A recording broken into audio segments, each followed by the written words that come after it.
Child theme. এখন child বলতে আমরা সাধারণ অর্থে যেটা বুঝি বাচ্চা না, অ্যাকচুয়ালি ওয়ার্ডপ্রেসে একটা চাইল্ড থিম আছে। সেই চাইল্ড থিমের মাধ্যমে তুমি যখন কোনো কাস্টম সিএসএস অথবা ফাংশন চেঞ্জ করবা, তখন হবে কি ওয়ার্ডপ্রেসের যে মূল থিমটা থাকে, কোম্পানির যে মূল থিমটা, সেই থিমটা আর চেঞ্জ হবে না চাইল্ড থিমের মাধ্যমে তুমি যখন কোনো কিছু চেঞ্জ করবা। সো এইটা করতে হলে আমাদেরকে চাইল্ড থিম ক্রিয়েট করে নিতে হবে। তো চাইল্ড থিম সব থিমে কিন্তু সাপোর্ট করে না, বা সবাই কিন্তু এই চাইল্ড থিমকে বানানোর জন্য তারা সম্মতি দেয় না।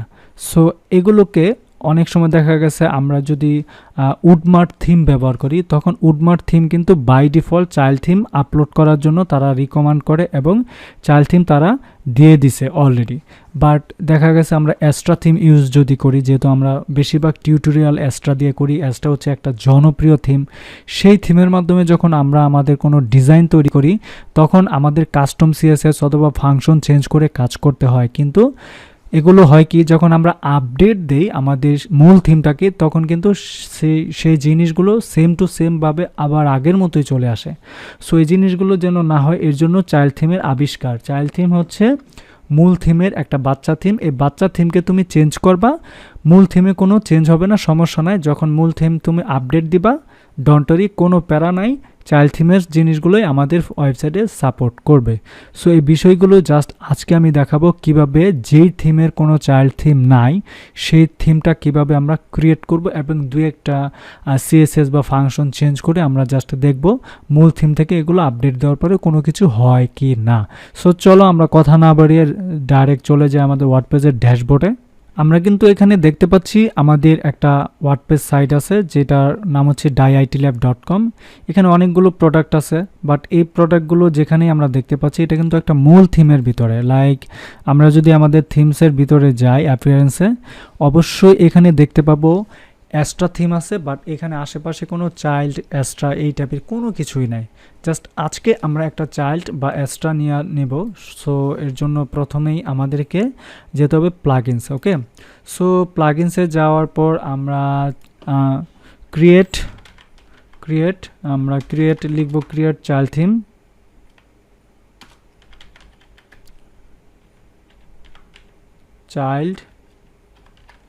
ক্রিয়েট চাইল্ড থিম লিখে যখন আমরা আমাদের অ্যাড প্লাগইনসে ক্লিক করব, তখন এখানে অনেকগুলো প্লাগইন পাবো, যে প্লাগইনগুলোর মাধ্যমে আমরা চাইল্ড থিম তৈরি করতে পারবো। সো এই জিনিসগুলো আমরা এখানে ঘোরাফেরা না করে আমরা মোটামুটি একটা থিমকে নিতে পারি, যেটা মোটামুটি ভাবতে পারি সবচেয়ে জনপ্রিয়।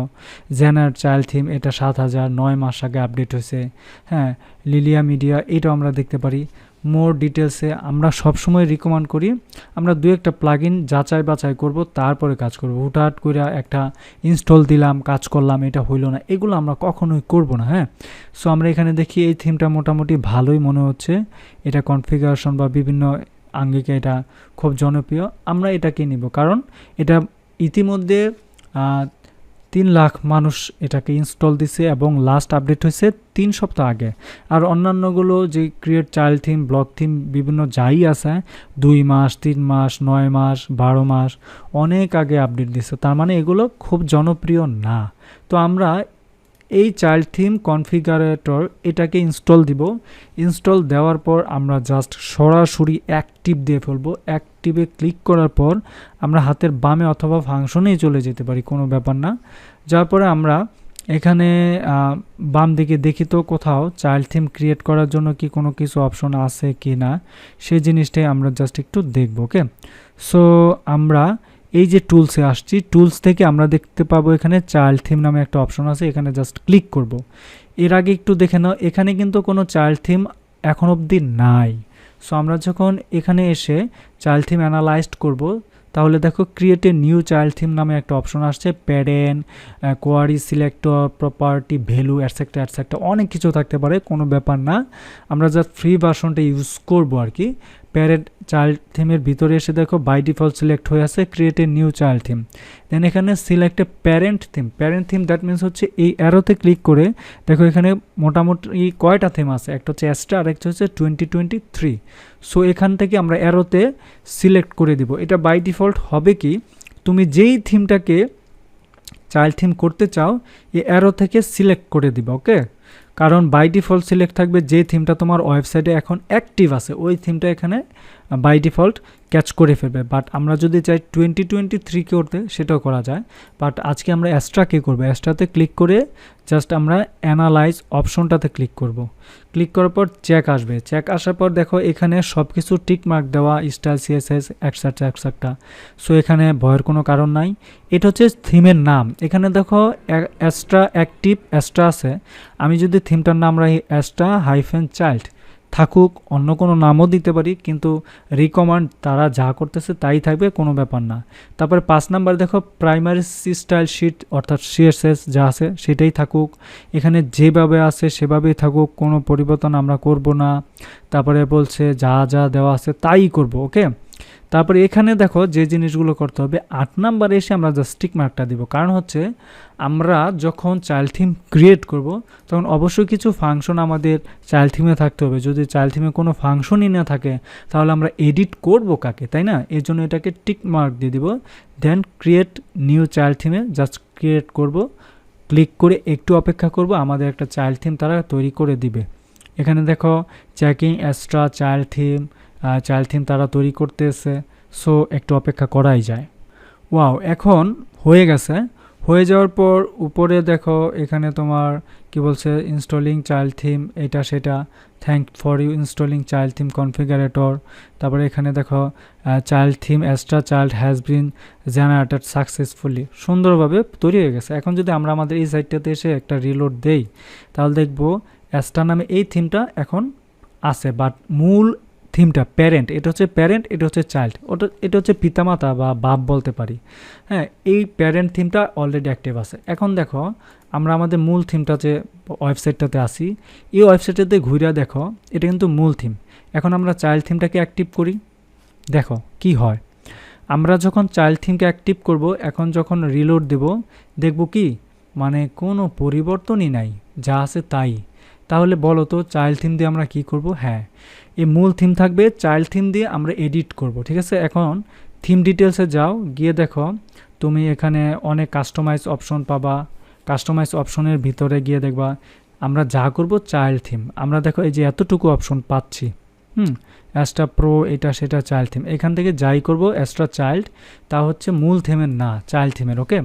সো এটাকে বোঝার জন্য আমরা আরেকটু যদি ভালো করে বুঝি তাহলে দেখো এটা হচ্ছে this is a child theme of অ্যাস্ট্রার এটা একটা চাইল্ড থিম।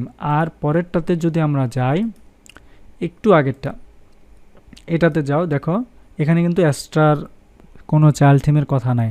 এখন আমরা যখন সিএসএস চেঞ্জ করব, কোনো কিছু দিব, তখন আমরা যেহেতু এই থিমটা আমাদের অ্যাক্টিভ আছে, দুইটাই কিন্তু সেম থিম, বাট এটা হচ্ছে মূল থিম। এটা যখন এই থিমের মালিকরা বা ডেভেলপাররা আপডেট দিবে বিভিন্ন ফাংশনালিটি তাদের প্রয়োজনে, তখন এখানে এসে ইফেক্ট পড়বে না। কারণ কি, এটাতে জাস্ট আপডেট হবে, এটাতে কিছু হবে না। এই থিমের আদতে আমরা এটাকে ক্রিয়েট করতেছি বা এখানে আমরা জাস্ট কাজ করব। এখানে সিএসএস ফাংশন যা ইচ্ছা তাই আমরা চেঞ্জ করতে পারবো, সেক্ষেত্রে আমাদের কোনো সমস্যা হবে না, কারণ আমরা এই থিমটাকে সেইভাবেই তৈরি করে ফেলেছি। এখন যদি থিম ফাইল এডিটরে যাই তাহলে গিয়ে দেখব কিছু একটা জিনিস, দেখো এখানে জাস্ট স্টাইল সিএসএস এবং ফাংশন এই দুটাকে চেঞ্জ করার ক্ষমতাই চাইল্ড থিম দিয়েছে, ওকে। এর বাইরে কিন্তু কোনো থিম বা কোনো কিছু চেঞ্জ করার ক্ষমতা দেয় নাই। সো এই থিম থেকে আবার যদি আমরা মূল থিমে যাই, মূল থিমে অ্যাক্টিভ করে যখন আমরা ক্রিয়েট করব তখন দেখব এখানে সব কিছু আছে। যদি একটু এটাকে অ্যাক্টিভ করি, অ্যাক্টিভ করার পর এখন যদি একটু রিলোড দেই, এটা দেখো মূল থিম থেকে আসছে। দেখছো মূল থিমে কিন্তু সব ফাংশনালিটি কি বা পিএসপি হেডার ফুটার সব কিছু আছে, এটাতে করা আছে। বাট এটাতে আমরা করব না, আমরা সব সময় কাজ করব চাইল্ড থিম দিয়ে। সো চাইল্ড থিম দিয়ে আমরা যখন সিএসএস এটা সেটা করব তখন আমাদের এই জিনিসগুলো আমরা করতে পারি। দেখো সিএসএস এখানে অনেক ইনফরমেশন চেঞ্জ করা পসিবল। ফাংশন ডট পিএসপিতে যাই, ফাংশন ডট পিএসপিতে গেলে দেখো এই যে এতটুকু অংশ। সো এখন কি আমরা ফাংশন এখানে অ্যাড করব? না, আমরা তো অবশ্যই এলিমেন্টরের মাধ্যমে ফাংশন অ্যাড করি, সিএসএস বসাই, এগুলোই তো করি, তাই না? বাট আমাদের চাইল্ড থিমটা ইনস্টল বা ক্রিয়েট করার একটাই কারণ হচ্ছে যখন আমরা কোনো থিমে পরিবর্তন আনবো তখন চাইল্ড থিম থেকে আমরা পরিবর্তন করব, কিন্তু আমরা আমাদের মূল থিম থেকে পরিবর্তন করব না। কারণ মূল থিম থেকে যদি পরিবর্তন করি তাহলে অ্যাট এ টাইম মূল থিম যখন আপডেট হবে ওয়েবসাইট থেকে, ওয়েবসাইট দ্যাট মিনস হচ্ছে যারা তৈরি করেছে এই থিম, তখন আমাদের ওয়েবসাইটের যেই সিএসএস, কাস্টম সিএসএস বা ফাংশনগুলো অ্যাড করেছে এগুলা মানে ডিলিট হয়ে যাবে। সো এটা আমরা করব না, এর জন্য আমরা কাস্টমভাবে একটা চাইল্ড থিম ক্রিয়েট করে নিব। Thank you so much.